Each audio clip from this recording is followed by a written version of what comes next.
Hello बच्चों, मैं हूं मोहम्मद साकिब और आप सभी लोगों का स्ट्रगल एकेडमी पे स्वागत है। बच्चों, यह आज एक नया चैप्टर है। इस चैप्टर का नाम रिप्रोडक्टिव हेल्थ, जो क्लास 12th बायोलॉजी का चैप्टर नंबर 3 है। बच्चों, हमने पिछले चैप्टर में ह्यूमन रिप्रोडक्शन पढ़ा था। उसमें हमने male sex organ, female sex organ, fertilisation, implantation और न जाने क्या क्या पढ़ा था। इस चीज के अंदर उसी चैप्टर से जुड़ा हुआ ये चैप्टर है। इस चैप्टर के अंदर भी उसी चीज के रिलेटेड पढ़ना है। जैसे कि रिप्रोडक्टिव हेल्थ का मतलब क्या होता है, हम डिफिनेशन जानेंगे। डब्ल्यूएचओ की डिफिनेशन, डब्ल्यूएचओ ने रिप्रोडक्टिव हेल्थ की डिफिनेशन क्या दिया था। उसके बाद बच्चों हम देखेंगे एमनियोसेंटेसिस के बारे में, जब कैसे बच्चा पैदा होने से पहले ही साइंटिस्ट या डॉक्टर ये बता देते हैं कि जो बच्चा पैदा होगा ये लड़का होगा या लड़की। उस चीज के बारे में भी आज पढ़ेंगे। और बच्चों ये भी पढ़ेंगे किस तरह, जैसे ये जाना जाता है ये जो पैदा होने वाला बच्चा है ये एक लड़की है और उसको वहीं पे किल कर दिया जाता है। तो बच्चों ये एक बहुत ही आसान सा और एक सामाजिक लेक्चर होगा। आप इसमें बहुत कुछ सीखेंगे।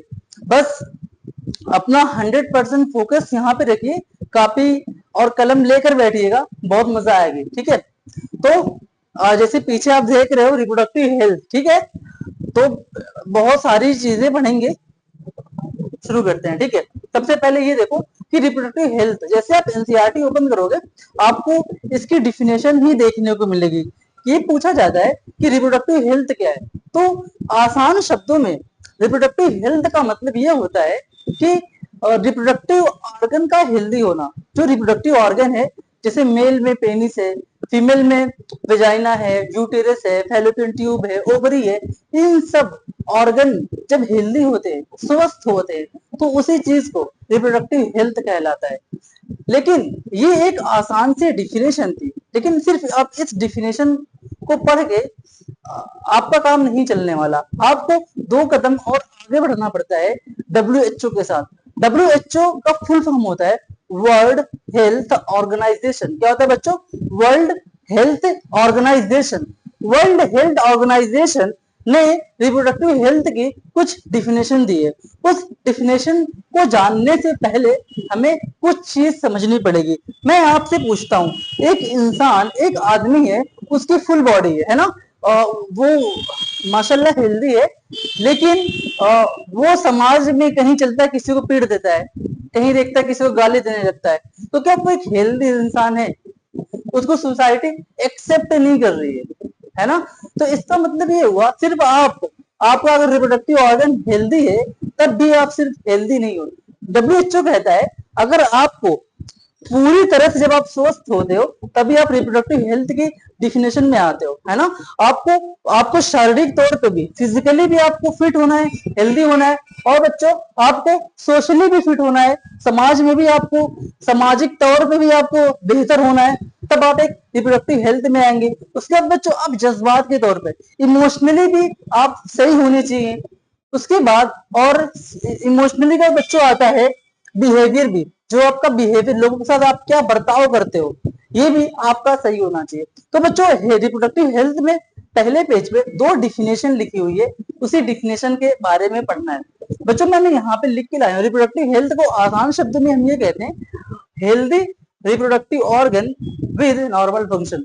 रिप्रोडक्टिव ऑर्गन का हेल्दी होना और उनका नॉर्मल तरह से काम करना ही रिप्रोडक्टिव हेल्थ कहलाता है।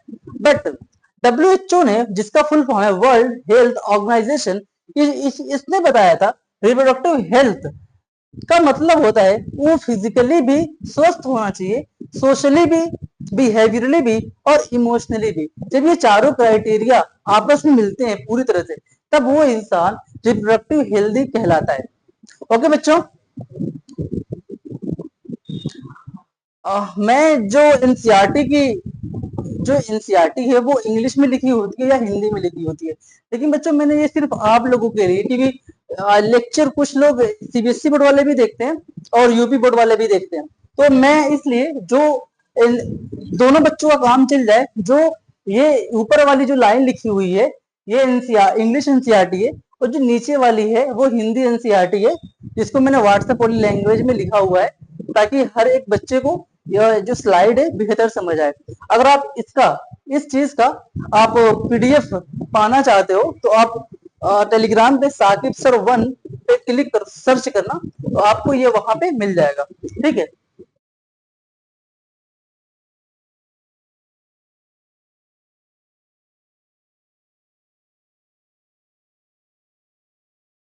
क्या करना बच्चों, आपको ये वाला टेलीग्राम पे सर्च करना, तो आपको ये वाला जो मैं व्हाइट वाला पीपीटी अभी पढ़ा रहा हूँ वो आपको आसानी से मिल जाएगा, आप वहां से देख सकते हो। ठीक है, देखो सबसे पहले एनसीईआरटी कहता क्या है, the term simply refers to healthy reproductive organs with normal function, यानी कि इसका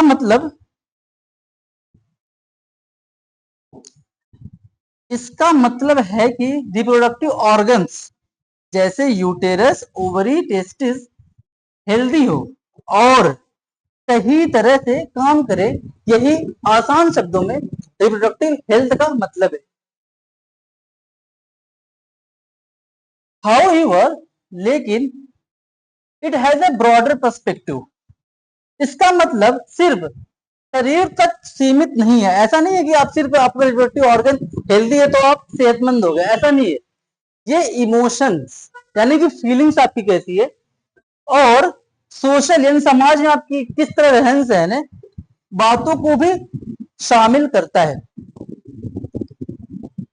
देखो डब्ल्यूएचओ क्या कहता है, अकॉर्डिंग टू द डब्ल्यूएचओ, ये एनसीईआरटी दोनों लिखना, जो सीबीएसई बोर्ड वाले अपनी कॉपी पे ये वाली पॉइंट तो होनी ही चाहिए, क्योंकि इसी से आपको चाहे नीट हो, बोर्ड एग्जाम्स हो, तो यही डिफिनेशन आपसे पूछी जाती है। तो डब्ल्यूएचओ क्या कहता है, according to the World Health Organization, देखो वर्ल्ड हेल्थ ऑर्गेनाइजेशन मतलब डब्ल्यूएचओ, रिप्रोडक्टिव हेल्थ का मतलब टोटल वेलबींग, हर एक चीज में सही हो, जैसे फिजिकली भी, इमोशनली भी, बिहेवियरली भी और सोशली। उसकी हिंदी देखते हैं।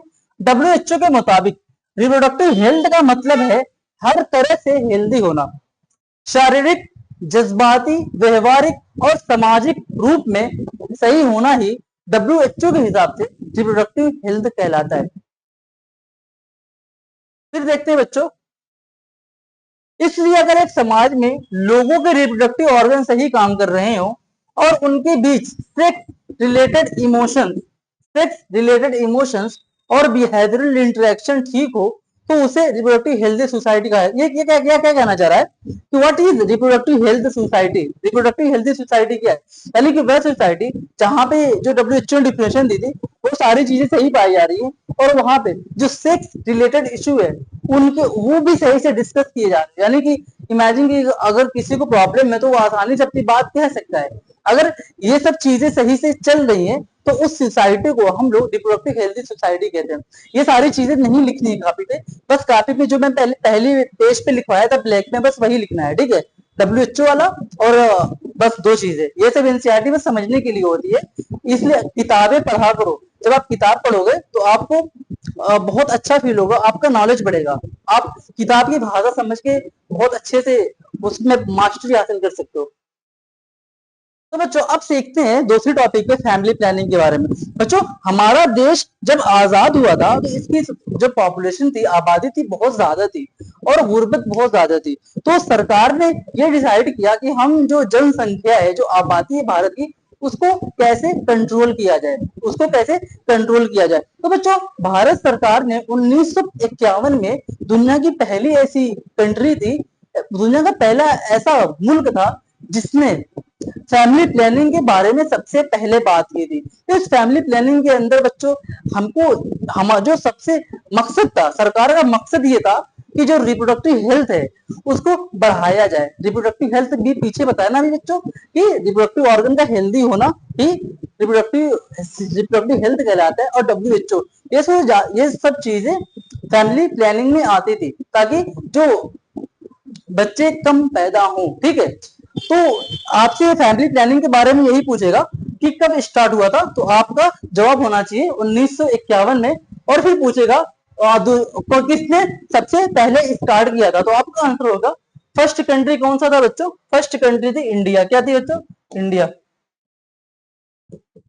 India was the first country to adopt this family planning. Okay, but मकसद क्या, what is the goal of this family planning? तो आपका जवाब होगा बच्चों रिप्रोडक्टिव हेल्थ। रिप्रोडक्टिव हेल्थ को अचीव करना ही फैमिली प्लानिंग का मेन मकसद था। समझ में आ रहा है ना? एक्चुअली टॉपिक ही थोड़ा सा बोरिंग है, बट अभी जैसे जैसे आप आगे बढ़ते जाओगे आपको आपको बहुत सारी चीजें सीखनी पड़ेंगी। देखो यार, जब आप एक चैप्टर स्टार्ट करते हो तो ये चैप्टर का ये अभी ये बेसिक चल रहा है, जैसे जैसे आप आगे बढ़ोगे बहुत ही इंटरेस्टिंग टॉपिक मिलेगी, आप उससे मास्टर हो जाओगे। देखो अब सीखते हैं आरसीएच। What is RCH? देखो 1951 में फैमिली प्लानिंग में बस यही था कि रिप्रोडक्टिव हेल्थ को बेहतर करना है ना?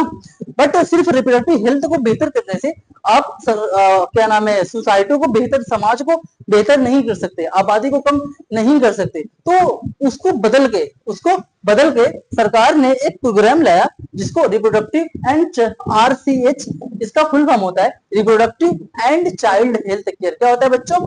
Reproductive and child health care.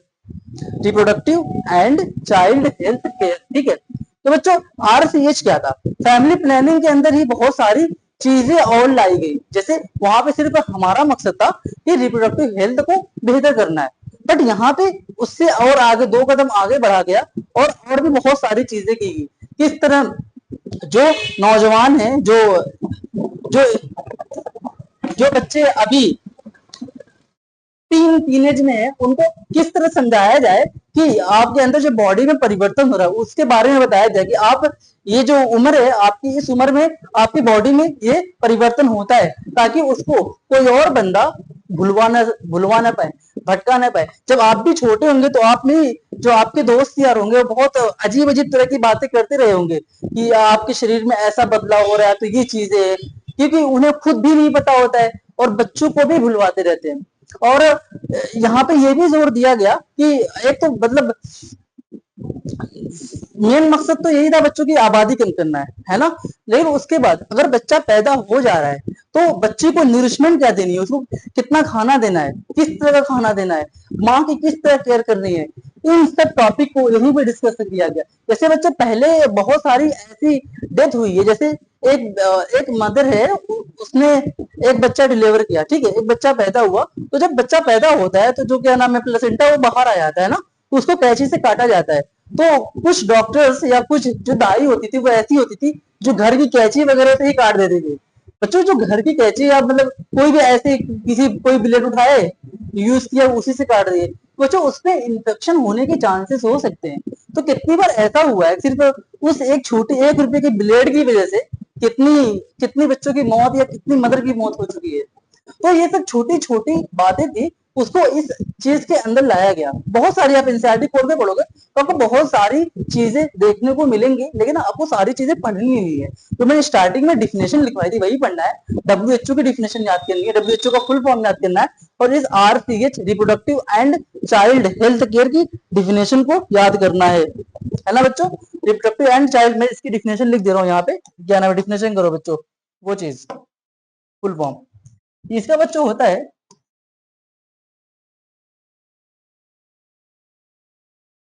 Reproductive and child health care, ठीक है। तो अब एनसीईआरटी खोलना, बहुत सारी चीजें पढ़ने को मिलेंगी बट उसको याद नहीं करना है। देखो जो भी मैंने पीछे पढ़ाया वो एनसीईआरटी किस तरह बताता है, मैं वही पढ़ के सुनाने दे रहा हूँ। इंडिया दुनिया का पहला कुछ देशों में था जिन्होंने राष्ट्रीय स्तर पर यानी कि नेशनल लेवल पे रिप्रोडक्टिव हेल्थ के ऊपर एक सामाजिक लक्ष्य के बनाकर काम करना शुरू किया। इन प्रोग्राम्स को फैमिली प्लानिंग कहा गया, जो 1951 में शुरू हुए थे, और समय समय पर इनका मूल्यांकन भी होता रहा, यानी उनके अंदर बदलाव होता गया। अब देखो देखो from family planning to RCH क्या है। आज के समय में और भी बेहतर और विस्तृत कार्यक्रम चल रहे हैं जिसे reproductive health and child health care के नाम से जाना जाता है। देखो यहाँ पे लिखा है reproductive and child health care, RCH, ठीक है। यही चीज आपको पकड़ के रखनी है। देखो फिर वही चीज लिखा है, किस तरह हमको अवेयर करना है बच्चों को। किस तरह हमें फैसिलिटी देनी है, किस तरह हमें इंफ्रास्ट्रक्चर प्रोवाइड करना है, ठीक है, यही सारी चीजें थी। ओके बच्चों, नाउ अब पढ़ते हैं अगले टॉपिक के ऊपर, जो बहुत ही, मैं आपसे कहा था किस तरह जब बच्चा पैदा होने से पहले ही डॉक्टर ये पता लगा लेते हैं ये जो बच्चा पैदा होने वाला ये लड़का होगा या लड़की होगी।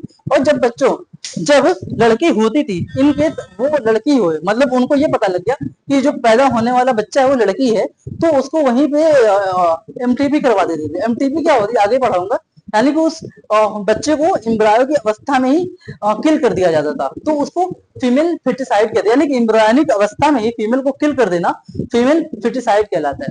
तो बच्चों, एमनियोसेंटेसिस के बारे में एक तो पूछता है कि ये कब लीगल है, यानी कि कब आप इसको कर सकते हो और कब आप इसको नहीं कर सकते हो, ये एक प्रकार का सवाल हुआ। दूसरा सवाल ये होता है कि एमनियोसेंटेसिस है क्या, एमनियोसेंटेसिस है क्या। तो बच्चों, सबसे पहले हम यही समझते हैं कि एमनियोसेंटेसिस है क्या। तो बच्चों होता क्या है, जब बच्चा एम्ब्रियोनिक स्टेज में होता है तो उस बच्चे के अंदर एक फ्लूइड पाया जाता है, एक फ्लूइड पाया जाता है, उस फ्लूइड को एमनियोटिक फ्लूइड कहते हैं। क्या कहते हैं बच्चों, एमनियोटिक फ्लूइड कहते हैं। उस एमनियोटिक फ्लूइड को डॉक्टर उस एमनियोटिक फ्लूइड को डॉक्टर इंजेक्शन द्वारा किसी चीज के द्वारा बाहर निकाल कर लैब में उसके अंदर देखता है, उसके डीएनए को चेक करता है। जब उसको उस डीएनए के अंदर उसको उसको एक्स क्रोमोसोम दिखता है, क्या दिखता है बच्चों, एक्स, उसके अंदर एक्स एक्स क्रोमोसोम दिखता है, तो वो कहता है ये जो बच्चा पैदा होने वाला है ये गर्ल होगी। अगर उसको एक्स वाई दिखता है तो कहता है ये लड़का होगा, है ना, बॉय होगा। तो जैसे ही उसको ये पता लगा ये लड़की होगी, तभी इसको किल कर दिया। क्या कर दिया बच्चों, किल कर दिया, है ना। तो देखते हैं पहले बच्चों, मैंने यहाँ पे एक डायग्राम बना के लाया हूँ। इस डायग्राम में आप ध्यान से देखो, तो मैंने ये बनाया फीटस, इसके अंदर कुछ फ्लूइड्स हैं जिसको मैंने नाम दिया एमनियोटिक फ्लूइड। इस एमनियोटिक फ्लूइड को डॉक्टर बाहर निकालता है, फिर उसके अंदर जो बच्चे की सेल है फीटल सेल, उसको चेक करता है, उस क्या क्या चेक करता है उसके अंदर बच्चों। एमनियोसिंथेसिस का मेन मकसद ये है कि हमको ये पता करना है जो बच्चा पैदा होने वाला है क्या इसके अंदर कोई बीमारी तो नहीं है, कोई जेनेटिक बीमारी तो नहीं है। क्योंकि अगर जेनेटिक बीमारी होती है तो उस बच्चे का सरवाइव करना बहुत मुश्किल होता है ना। तो इसीलिए हम मेन मकसद यही है एमनियोसिंथेसिस का कि पैदा होने से पहले बच्चे में ये पता लगाया जा सके कि उसके अंदर कोई जेनेटिक डिजीज तो नहीं है। जेनेटिक डिजीज जैसे पूछा जाता है कौन कौन सी जेनेटिक डिजीज है, sickle cell anaemia, haemophilia, Down syndrome. बच्चों हीमोफीलिया आपने सुना होगा, जैसे कि अगर अगर कुछ पेशेंट कुछ होते हैं जिनको हीमोफीलिया होती है, अगर आप उनका ऐसे ब्लड लगा दोगे ना, उनका खून गिरता ही रहता है, वो कभी रुकेगा नहीं। फिर उनको कुछ इंजेक्शन वगैरह लगाया जाता है तब उनका ब्लड रुकता है। तो बच्चों वो सब जेनेटिक डिजीजेस में आते हैं, सिकल सेल एनीमिया है, डाउन सिंड्रोम है। इन सब बीमारियों का पता लगाने के लिए एम्नियोसेंटेसिस किया जाता है। लेकिन दुर्भाग्य से इंसान एक बहुत ही अजीब है, वो इस चीज का फायदा उठा के वो ये चेक करने लगा ये जो लड़का है या लड़की, वो जेंडर देखने लगा, लड़की होती ही उसको किल कर देता था। तो मुझे ख्याल आपको ये समझ नहीं हुआ क्या, एमनियोटिक फ्लूइड को बाहर निकाला गया और उसके अंदर जो सेल उसको फीटल सेल कहा गया, उस सेल में चेक किया गया कि इसके अंदर कोई जेनेटिक बीमारी तो नहीं है। अगर जेनेटिक बीमारी मिली तो उसको, जेनेटिक बीमारी जैसे सिकल सेल एनीमिया ये एक बीमारी का नाम है, हीमोफीलिया ये भी एक बीमारी का नाम है, और डाउन सिंड्रोम ये भी एक बीमारी का नाम है। ये सारी चीजें मैं अगले चैप्टर में बहुत ही डिटेल में पढ़ाऊंगा, तो घबराने की जरूरत नहीं है, बस आप इसका नाम लिख लो अपनी कॉपी पे, ठीक है। फिर वो वही पूछा जाता है एमनियोसेंटेसिस कब लीगल है, कब आप ये कानूनी तौर पे आप कर सकते हो और कब इलीगल है। तो लीगल तब हुआ जब आप ये जानना चाहते हो कि उसके अंदर कोई बीमारी तो नहीं है, कोई जेनेटिक डिजीज तो नहीं है, तब लीगल हो गया। अब इलीगल कब हुआ, जब उसके अंदर आप सेक्स डिटर्मिनेशन करना चाहते हो, तो आप बच्चे का सेक्स पता करना चाहते हो कि वो लड़का है या लड़की, आप उसकी जेंडर को पता करना चाहते हो। यानी अगर बॉय हुआ तो कोई बात ही नहीं है, अगर जैसे गर्ल मिली तो उसको मार दिया गया, उस मारने की प्रोसेस को हम कहते हैं फीमेल फेटिसाइड। क्या कहते हैं बच्चों, फीमेल फेटिसाइड। बच्चों फिर वही लिखा हुआ देख लो आप भी, फिर मैं वही कह रहा हूँ, अगर आप इसको पाना चाहते हो आप साकिब ऐसे एग्जेजरेट साकिब सर वन पे सर्च करना, आपको ये सारी मिल जाएगा, ठीक है। तो क्या कहता है, देखते हैं फिर एमनियोसेंटेसिस एनसीईआरटी इसके बारे में क्या कहता है। एमनियोसेंटेसिस से लड़का या लड़की पता करने अब कानूनी तौर पर मना है, यानी कानून इसको, ये कानूनन जुर्म है, अब ऐसा करते हो तो आप एक क्राइम कर रहे हो, ताकि लड़कियों के गर्भ में मारने जैसे घटनाओं को रोका जा सके। तो ये पूछा जा सकता है क्यों सरकार ने इसको बैन कर दिया, तो आपका जवाब ये होगा लड़कियों को गर्भ में ही मार दिया जाता था, इसी चीज को रोकने के लिए एमनियोसेंटेसिस किया गया। तो एमनियोसेंटेसिस है क्या, एमनियोसेंटेसिस है क्या, इन एमनियोटिक्स इन एमनियोसेंटेसिस में some of the amniotic fluid of the developing foetus, जो फीटस है, जो एम्ब्रियो जो बच्चा है, उसके फ्लूइड को एमनियोटिक फ्लूइड कहा गया, उसको बाहर निकाला गया, एनालाइज किया गया फीटल सेल को एंड उसके डिजॉल्व सब्सटेंसेस को। इस टेस्ट में माँ के पेट से बेबी के आसपास का थोड़ा सा फ्लूइड निकालकर उसमें सेल और केमिकल टेस्ट किया जाता है, ठीक है। तो इसका इस्तेमाल बेबी के जीन से जुड़े बीमारियां जैसे Down syndrome, haemophilia, sickle cell anaemia जैसे रोग पहचानने के लिए होता है।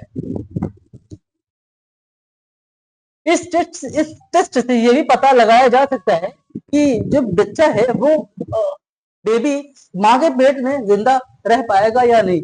तो बच्चों ये था, बच्चों ये ओके। उससे पहले थोड़ी सी और बात करते हैं बच्चों। देखो ये तो खत्म हो गया, हमने अभी तक पढ़ा क्या क्या, एक तो डिफिनेशन पढ़ा रिप्रोडक्टिव हेल्थ की, उसमें आरसीएच के बारे में थोड़ा सा बस चर्चा की, फिर हम आए एमनियोसेंटेसिस के बारे में। उसके बाद अब पढ़ने जा रहे हैं कि पॉपुलेशन, आबादी, और तीन देखो 1900 2000 2000 सवाल एग्जाम में पूछा जाता है कि दुनिया की पॉपुलेशन कौन से सन में कितनी थी, इंडिया की पॉपुलेशन कौन से सन में कितनी थी। 5-6 पॉइंट है, उसको देख लेते हैं, रट्टा मारना है और क्या। 1900 में दुनिया की जो आबादी थी वो थी 2 बिलियन, कितनी थी बच्चों, 2 बिलियन। और 2000 में, सन 2000 में दुनिया की पॉपुलेशन थी 6 बिलियन, और 2011 में दुनिया की पॉपुलेशन थी 7.2 बिलियन, 7.2 बिलियन। ओके। इंडिया की आबादी 1947 में थी 350 मिलियन, कितनी थी बच्चों, 350 मिलियन, और 1 मिलियन बराबर 10 लाख। सन 2000 में थी बच्चों इंडिया की पॉपुलेशन 1 बिलियन, और 2011 में थी 1.2 बिलियन, और बच्चों इस टाइम करीब 1.5 बिलियन के आ, यानी कि 150 करोड़ लोग हैं इंडिया में फिलहाल, ठीक है। तो ये था बच्चों, आप इसको कॉपी पे लिख के याद करना, ठीक है। फिर सवाल ये पूछा गया कि इंडिया में पॉपुलेशन की संख्या बढ़ क्यों रही है, क्यों, जैसे कि आपने देखा 1947 में इंडिया की पॉपुलेशन थी 350 मिलियन, लेकिन जैसे ही 2000 आया 6 बिलियन हो गई, और 2011 में 7.2 बिलियन हो गई। तो यही पूछा जाता है कि इंडिया की पॉपुलेशन, इंडिया की आबादी क्यों बढ़ रही है। तो बच्चों इसका दो जवाब है। पहला जवाब ये है कि इंडिया की जो पॉपुलेशन है वो यंग है, यानी कि सब टीन है, सब देखोगे तो बहुत सब सब नौजवान है ना, सब ज्यादातर यंग बच्चे हैं, 14 से लेके 25-26 साल तक की ज्यादा संख्या है, सब शादी करेंगे, सबके बच्चे होंगे, इसलिए ज्यादा भारत की संख्या बढ़ रही है। और दूसरी वजह ये है कि यहाँ जो डेथ रेट है, जो मृत्यु दर है, वो कम हो गई है, डेथ रेट बच्चों कम हो गई है। जब आप डेथ रेट देखते हो तो आपको दो चीजों का डेथ रेट देखना पड़ता है, एक मम्मी का और एक बच्चा जो पैदा हो रहा है उसका। यानी कि एक बच्चा पैदा हुआ, उसको बोला इन्फेंट, क्या बोला उसने, इन्फेंट, वो मर गया, उसको बोला आपने इन्फेंट मोर्टेलिटी, उसकी दर को, मरे पैदा होने के बाद बच्चा मरने की दर को इन्फेंट इन्फेंट मोर्टेलिटी रेट कहा गया। इसका फुल फॉर्म होता है IMR, यानी कि जो बच्चा है पैदा होने के बाद भी इसकी मरने की दर कम हो गई, और जो मम्मी है उनकी भी उस डिलीवरी के टाइम मरने की संख्या कम हो गई। तो इस इन दोनों चीजों की जो डेथ रेट है, यानी कि मरने की जो संख्या है, infant mortality rate IMR and maternal mortality rate MMR। IMR और MMR क्या है, डेथ रेट है, एक फीटस की है, एक मम्मी की है। इन दोनों डेथ रेट का कम होना और जो यंग जनरेशन का इंडिया में बढ़ना, यंग जनरेशन का इंडिया में बढ़ना, ये दो कारण है इंडिया की पॉपुलेशन को इतनी तेजी से बढ़ने का, ठीक है।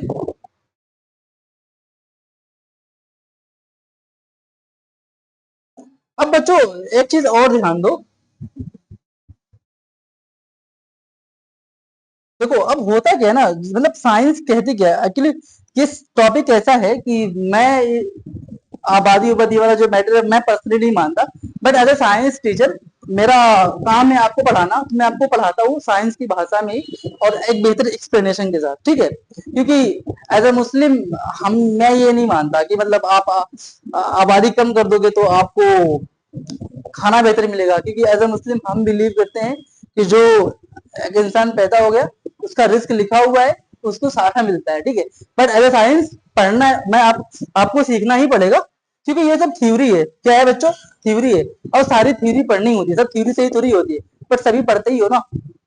देखो देखो इंडिया के अंदर बच्चों आबादी बढ़ रही थी, क्या बच्चों क्या बढ़ रही थी? पॉपुलेशन की बढ़ रही थी, ध्यान दो यहाँ पे, पॉपुलेशन बढ़ रही थी। अब बच्चों देखो सरकार ने सरकार के पास तीन रीजन थे इसको कम करने के। पहले देखो, इंडिया में अगर तुम पैदा हो गए, आप कुछ करो या ना करो, आपकी जिंदगी में एक शादी तो होनी ही है। अगर आप इंडिया के अंदर पैदा हो गए तो आपकी शादी तो होनी ही है, यानी कि आपकी बच्चों शादी तो होनी ही है। मगर रेयर ही है, 1000 में एक दो बच्चों की शादी नहीं होती है, एक दो लड़कियों की शादी नहीं होती है, तो अलग चीज है। लेकिन लेकिन बच्चों शादी तो होनी ही है ना। तो सरकार तो शादी से रोक तो सकती नहीं, सरकार शादी से रोक नहीं सकती। अब उसके बाद क्या हुआ, सरकार ने दूसरा जुगाड़ लगाया, यार हम तो शादी रोक नहीं पाएंगे। दूसरा जुगाड़ ये लगाया गया, क्यों ना हम कानून बना दिया जाए। क्या बच्चों, क्या बना दिया जाए? कोई लॉ बना दिया जाए, कोई कानून बना दिया जाए जहां पे हम ये तय कर पाए कि एक लड़का की इतनी उम्र होनी चाहिए शादी करने के लिए और एक लड़की की इतनी उम्र होनी चाहिए शादी करने के लिए। उससे पहले कर रहे हो तो आप कानूनी तौर पे शादी नहीं कर रहे हो। जैसे कुछ लोग भाग जाते हैं, जब भाग के कोर्ट मैरिज में शादी करते हैं। अब कोर्ट मैरिज में शादी तभी होगी जब आप कानून के हिसाब से शादी करोगे। इमेजिन, मान लो लड़की की 18 साल उम्र चाहिए और लड़की घर से भाग गई 17 साल की उम्र में, जाके कोर्ट मैरिज करी, तो कोर्ट मैरिज होगी ही नहीं जब तक वो 18 साल की नहीं होगी। तो सरकार ने क्या किया, एक कानून बनाया। कानून ये था कि जो बॉय है, जो लड़का है, उसकी कम से कम उम्र बच्चों 21 साल होनी चाहिए। कितना चाहिए बच्चों? 21 साल। और जो लड़की है, जो गर्ल्स है, उसकी उम्र, उसकी एज 18 साल होनी चाहिए, 18 साल होना चाहिए। तो सरकार ने दूसरा जुगाड़ ये लगाया, पहले तो वो शादी से आपको रोक नहीं सकता, फिर कहा चलो कानून बना देते हैं। लेकिन यार आप ये भी देखो ना, इंडिया है, कितने लोग कानून मानते हैं? कोई नहीं मानता। तो ये बहुत है, 14 साल की उम्र में शादी हो जा रही है, 16 साल की उम्र में लड़कियों की शादी हो जा रही है। अच्छा, प्रॉब्लम कम उम्र शादी करने में ये है कि जब लड़की कम उम्र की होती है तो उसकी जो फर्टाइल पीरियड है, फर्टिलिटी है, बहुत हाई होती है, यानी कि वो बहुत जल्दी प्रेग्नेंट हो सकती है। और जब बहुत जल्दी प्रेग्नेंट होगी तो आबादी बढ़ेगी, है ना। तो सरकार ये सब जुगाड़ लगा रही है, सब आबादी कम करने का जुगाड़ लगा रही है। तो उसने कानून बना दिया, लेकिन कानून सब लोग नहीं मानेंगे। अब सरकार ने तीसरा क्या किया, क्या क्या ये पढ़ाई बहुत जरूरी है। क्या कहा? पढ़ाई बहुत जरूरी है, पढ़ाई बहुत जरूरी है। हर लड़के को पढ़ाओ, हर बच्चे को पढ़ाओ, लड़कियों को ज्यादा फोन, लड़कियों मतलब पढ़ेगा इंडिया तभी तो बढ़ेगा इंडिया। कैसे मोदी जी ने पता नहीं कौन नारा दिया था, ठीक है। तो लड़कियों को पढ़ाने पे, एजुकेशन पे जोर है। अब देखो, अगर लड़की पढ़ी लिखी है तो ये सब चीजें जानेगी ना, तो वो बहुत सारी चीजें अभी मैं अगले लेक्चर में पढ़ाऊंगा कि वो सब क्या तरीके हैं, जैसे प्रेगनेंसी को आप क्वाइटस करने के बाद भी प्रेगनेंसी को रोक सकते हो, नेक्स्ट लेक्चर में बताऊंगा। अगर पढ़ी लिखी लड़की रहेगी तो वो ये सब चीजें जानेगी। तो सरकार ने क्या किया, एजुकेशन पे जोर दिया कि आप पढ़ाई करो, आप क्या करो बच्चों, पढ़ाई करो। तो एजुकेशन, अब जिससे मतलब एक लड़की है वो पढ़ रही है, अगर वो जब 12 तक पहुंचेगी तो खुद ही 18 साल की हो गई।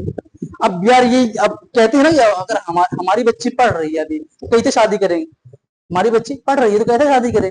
अब 12 तक की तो 18 साल तो वैसे ही होगी, क्योंकि यार लाओ ग्रेजुएशन भी कर लेते, बीएससी बीए भी कर लेते हैं, तो 3 साल वहां चला गया, 21 साल। तो सरकार तो 18 साल पे करवा रही थी और लड़की की यहाँ उम्र 21 साल हो जा रही है, 22 साल हो जा रही थी पढ़ते पढ़ते। तो सरकार ये सब जो तिकड़म लगा रही है आबादी कम करने वाला, ये था। पहले आप शादी रोक नहीं पाएगी, लॉ है, पढ़ाई को जोर दिया। तो बच्चों ये अच्छा, इसमें ना तुम ये सब मत लिखना, बस क्या लिखना, इस लॉ को लिखना कि लॉ क्या कहता है, बॉय 21 साल और गर्ल्स 18 साल, बस इतना ही लिखना और कुछ लिखना मत इसमें। ठीक है, तो बच्चों ये था आज का लेक्चर। मिलते हैं अगले वीडियो में, तब तक के लिए खुश रहो, पढ़ते रहो और खुशियां बांटते रहो। Thank you so much.